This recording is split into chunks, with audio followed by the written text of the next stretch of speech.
not just words, and so you get people to read more books about Africa. It's not that simple. We're talking about centuries of treatment by beasts, which was very systematic and very intentional. And they were very good at it. And by the way, they're getting better at it.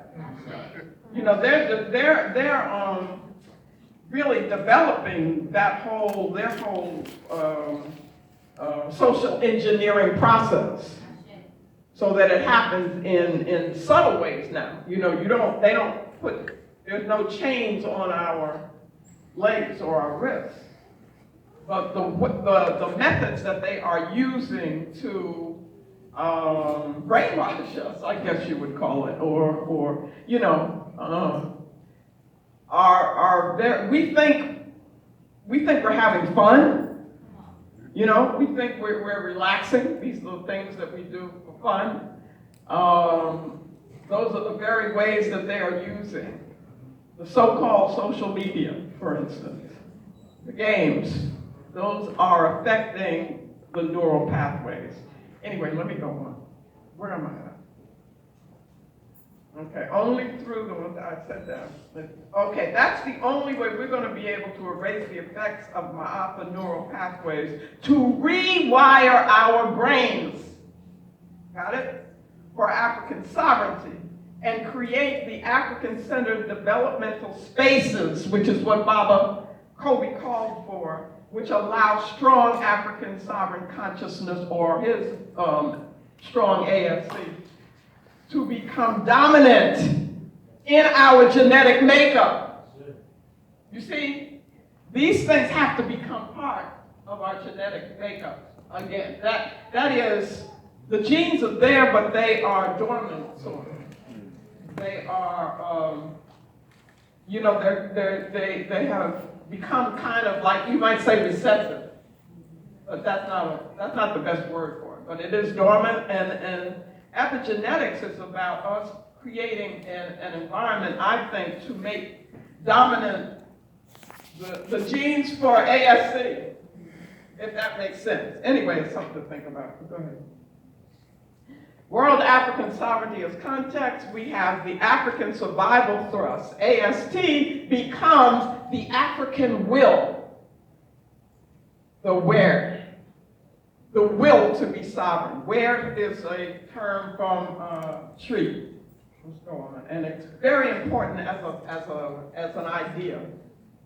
The where and Muntu, African human beingness. The where manifests itself in the thrust for world African sovereignty. It is our will to be a sovereign people. African sovereign consciousness strengthens our where to build, maintain, and defend an African world order. The where is the African Asili made forceful in the service of race vindication.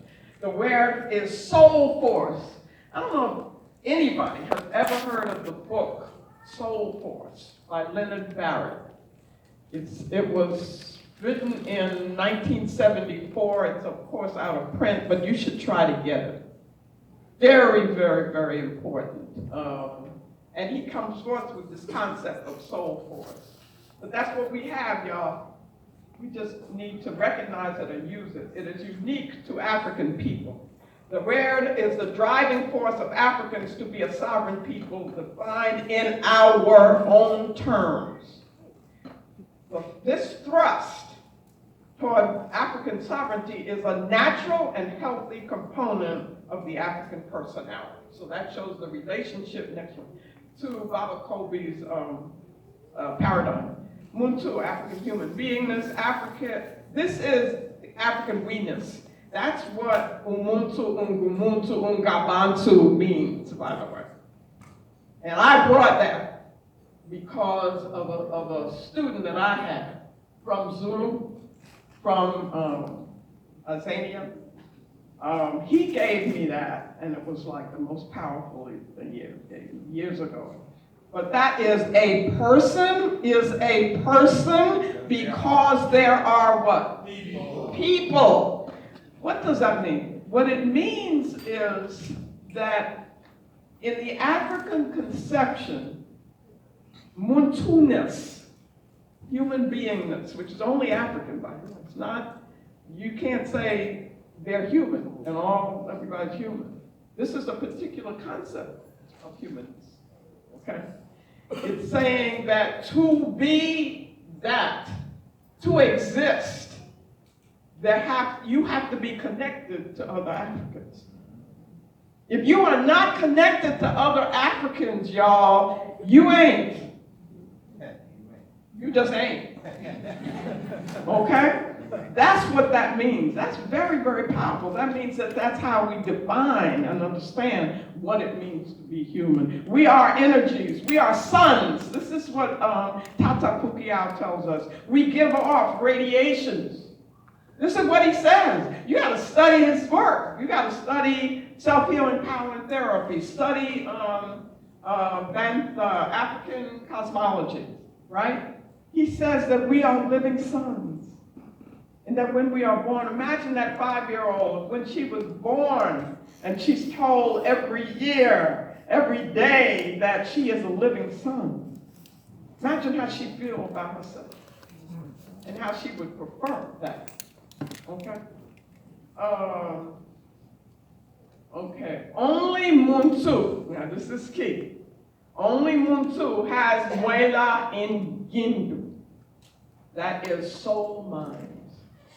This concept of soul mind. We don't talk about the soul. We don't understand the soul. But I'm convinced that that's it. That's the deepest thing about this. Which distinguishes us from other beings in our natural world. That's what Tata said. When the physical body dies, the Muela in Gindu remains within the community. That's Kanda.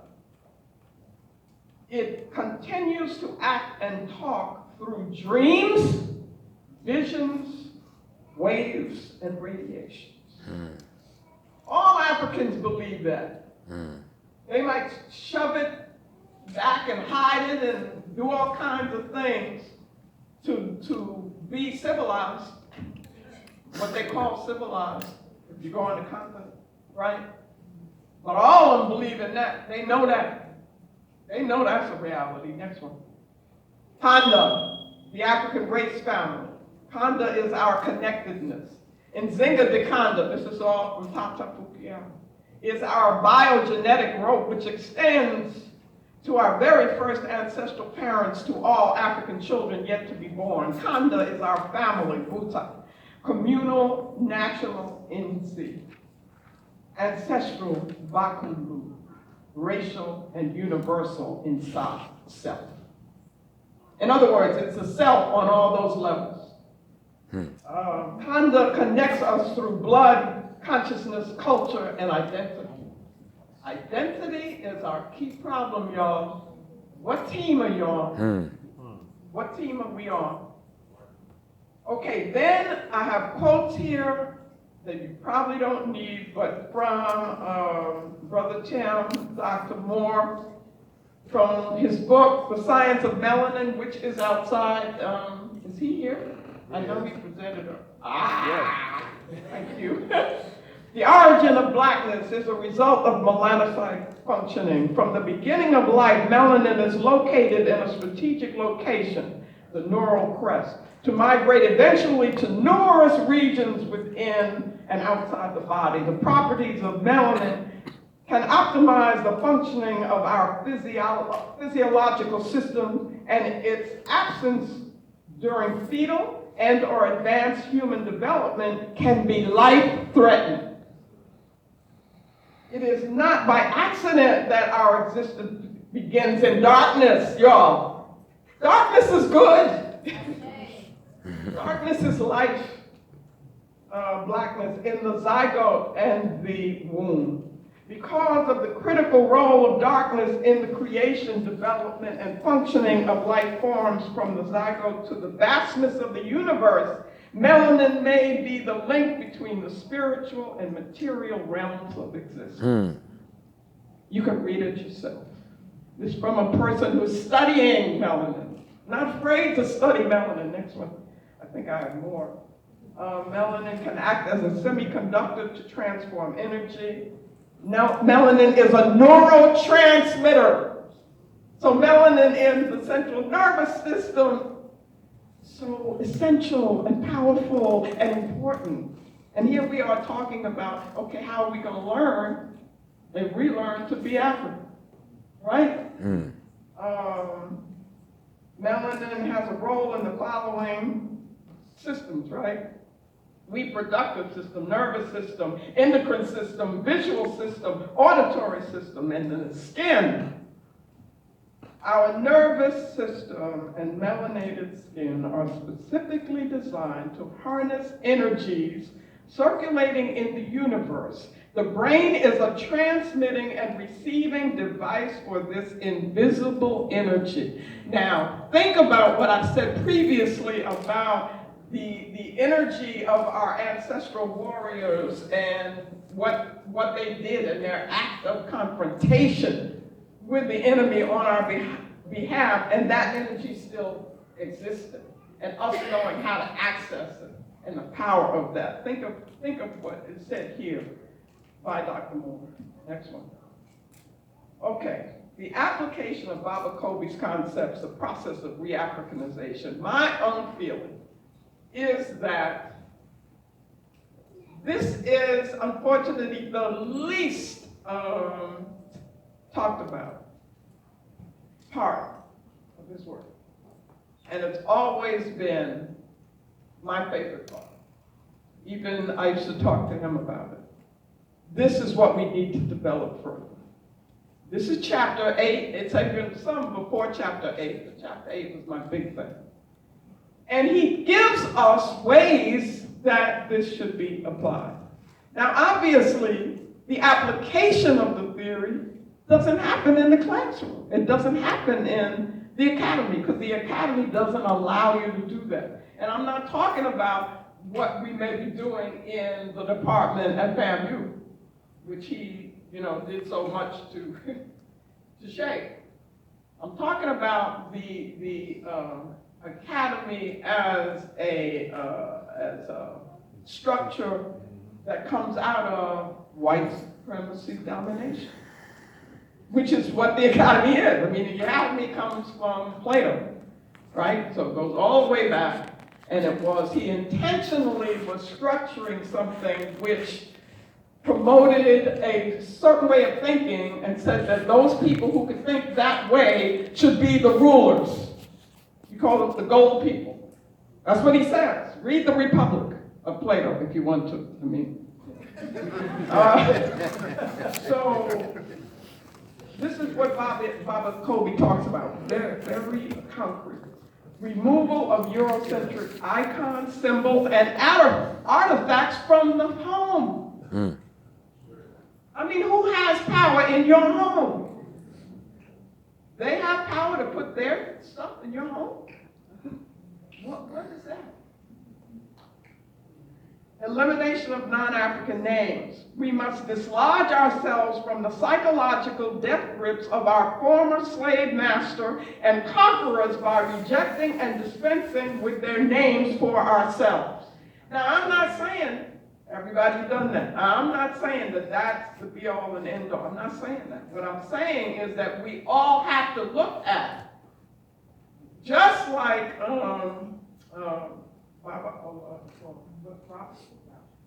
Dr. Robertson said earlier about the name. We got to at least look at it. We got to say, well, why am I doing that? Names. Now, this is what he says about names. Names are intimately associated with psychic identity.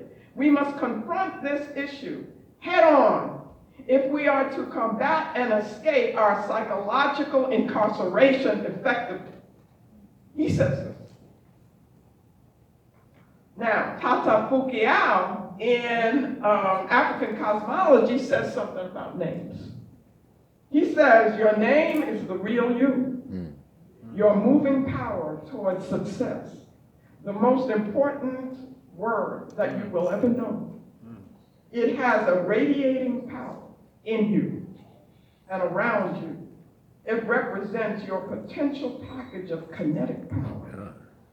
there is magnetization between you and your name when it is spoken.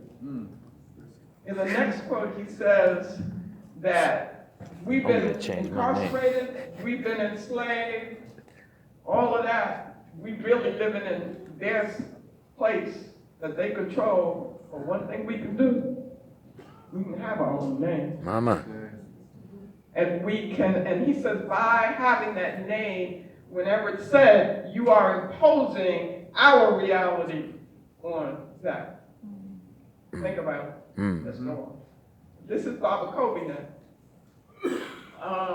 He has a prescriptive template for a re-Africanization process, returning to African cosmologies and spiritual beliefs and practices, instituting African life cycle and sacred day rituals, establishing shrines, symbols, and structures commemorating sacred African events and conditions in our story. Purging rituals designed to strengthen and resolve and consciously sever all psychological ties and allegiances to white European supremacy domination. We must confront the Ma'afa psychologically and spiritually through cultural ritual. Everybody hear that? Yes. That means you got to do more than the classroom. You got to do more than reading the book. He wrote the book for a reason. He wrote it out of passion, which we're talking about. Through collective libation, we are aligning ourselves with the principle of Ma'at and recognizing the continuity of the African spirit, acknowledging our ancestors and asking them to be with us and support us. So he's telling us why we should do libation. Rituals for the reclamation of African identity. And then finally, an African-centered calendar. I don't know anybody else who did that. Baba Kobe did that. And I never have seen anybody really further develop it and then institute it. I just haven't seen it. But we need to do it. He's telling us what we need to do. An African-centered calendar celebrating and commemorating our own sacred days. You see, when we live according to their calendar, it's their rhythm. Yes. It's not our rhythm. It's taking us off our rhythm. Okay, y'all who want to deny that what he was doing, this is his own. I did dedicate myself to the vindication of our ancestors and to the rebuilding and maintenance. Wait a second, let me slow down. Everybody, can you see that? Yes. Let's read it together. All right. You ready? Yes. Go ahead. I dedicate myself to the vindication of our ancestors and to the rebuilding and maintenance of African culture. I rededicate myself to defend the sacredness and integrity of African life with all my strength and all of my being. To the fulfillment of this declaration of African liberation and affirmation, I dedicate my total commitment, my work, and my life until the last breath that I take. Ashe. That's Baba Kobe. All right? Okay, I'm going to go kind of fast. This is what his vision was, this was his intent, and this was his life commitment. Commitment to the great African victory, that's a quote from him. Nation building, reestablishing the African world, an African world order. Healing the race, our focus on a vision for African nation building, maintenance to establish an African world order, race, vindication and redemption, mass socialization, re-education to the development of a Pan-African nationalist consciousness identity. African must organize themselves into nations with African-centered interest, mission, and destiny. That may be what the Mbongi is. We must develop national educational systems. National educational systems. That's our own educational systems, y'all. spiritual systems, economic systems that are independent and African-centered. These systems will be institutionalized, defined, and controlled by African people. And this is his charge to us. A system to build. A system of interdependent African-centered institutions which are locked into an international network of Pan-African nationalism, ideology, and philosophy, purpose, and mission. He's talking on a world level. He's talking on a global level. He's not afraid here to say this. Next. Okay, now the third part of this presentation, I'll go kind of fast on this, is not academic. The most powerful part of ourselves is made up, the African soul, and the spiritual energy, African Sili Ashe, that issues from it. The intent of the Academy is to neutralize African power, rob African people of confidence, and break the rhythm of African consciousness. This is achieved by defining the intellect and pedagogy in non-spiritual reductionist terms. This is an intentional, ideological, and political act of war. You've got to understand it's not a mistake or an accident of how the Academy is set up. This is achieved by, we have mistakenly become wedded to the Urugu Platonic academic model. Something else I wanted to say on this one, but I don't have it. So, and we've made that the arena for this, I don't know. Oh, great. So this is beyond the Academy.